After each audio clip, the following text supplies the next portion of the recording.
मंत्री ने last year 2020-21 में जितने भी इंडिविजुअल्स हैं और एचयूएफ्स हैं उनके लिए एक नए टैक्स स्कीम की घोषणा की थी, कुछ कम डिडक्शंस के साथ और लोअर टैक्स रेट्स के साथ। तो इसकी घोषणा हुई थी।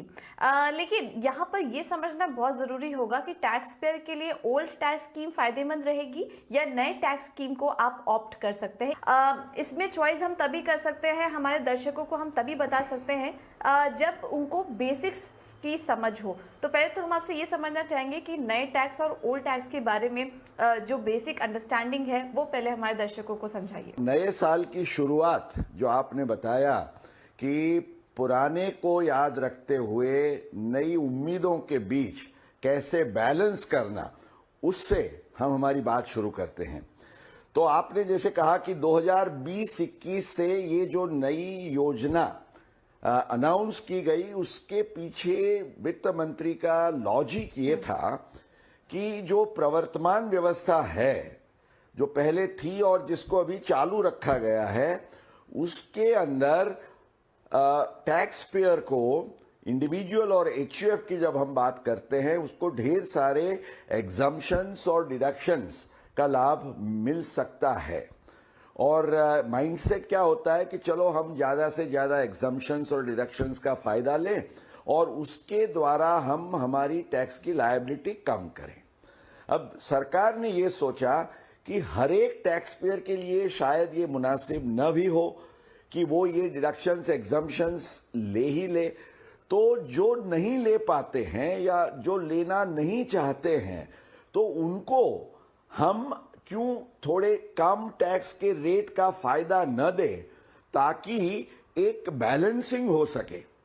तो ये कॉन्टेक्स्ट में ओल्ड भी रहा और न्यू भी दाखिल किया गया और चॉइस टैक्स पेयर को दिया गया कि आप तय करो आपको क्या पसंद करना है, वेदर ओल्ड और new, you decide what is right for you.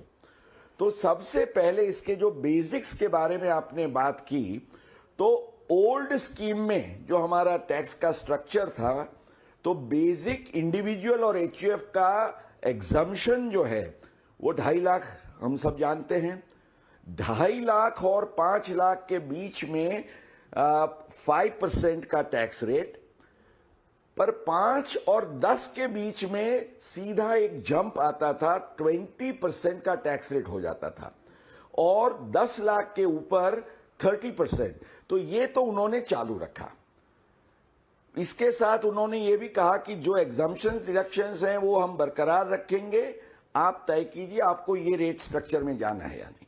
अगर नए स्ट्रक्चर में जाना है जिसके तहत एक नई सेक्शन 115 BAC बनाई गई और इसके आधार से आपको कहा गया कि आपको स्पेसिफाइड एग्जम्पशंस और डिडक्शंस का फायदा नहीं मिलेगा और इसके बदले में आपको लाभ क्या रहेगा कि you will have lower rates.